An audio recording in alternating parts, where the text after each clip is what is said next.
नमस्कार. जय महाराष्ट्र.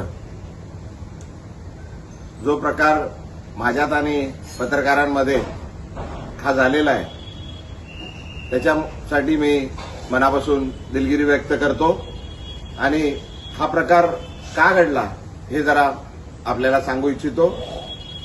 ज्या दिवसापासून मी शिवसेनेत प्रवेश केलाय त्या दिवसापासून एकदम वाईट शब्दात आणि शिव्यागाळ करून मला जे अपमान करत होते तरी पण मी सर्व अपमान सहन केले. तरी सुद्धा आज सकाळी परत एक पत्रकार मित्र आले होते. मी त्यांना हात जोडून विनंती केली की बाबा याबद्दल आपण कुठलंही मला विचारू नका. जे मला काय बोलायचं होतं ते मी सर्व बोलून झालेलं आहे. आता कृपा करून काय बोलू नका. मी हात जोडून त्यांना विनंती केली. वारंवार मी सांगत आलेलो आहे का बाबा हे सर्व प्रकार हा माझा आहे.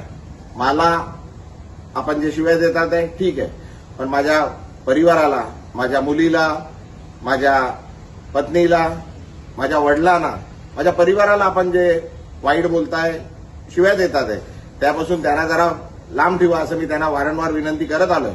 तरी सुद्धा आज सकाळी पण पुन्हा एकदा माझ्या पत्नीबद्दल, माझ्या वडिलांबद्दल वाईट शब्द, वाईट गोष्टी सांगण्यात आल्या, खोट्या गोष्टी सांगण्यात आल्या आणि तरी ते पत्रकार त्याच गोष्टी परत विचारण्याकरता आल्या. माझ्याकडून त्यांना विनंती करण्यात आली पण त्यांनी न थांबता ते चालू राहिलं. त्याच्यात जरा वाद जरा जास्त झाला. माझ्याकडून चुकीने काहीतरी अपशब्द निघाले.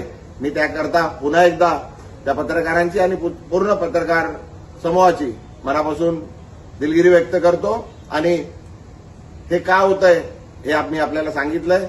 कृपा करून आपण मी जे केलंय, मी जे प्रवेश केलाय त्याच्यासाठी ठीक आहे. माझ्या परिवाराला, माझ्या मुलीला, माझ्या परिवाराला, माझ्या पत्नीला, माझ्या वडिलांना जे हयात नाहीये, माझ्या आईना आणि माझ्या पूर्ण परिवाराला याच्यापासून जरा लांब ठेवा अशी आपल्याला विनंती करतो. धन्यवाद. जय हिंद. जय महाराष्ट्र.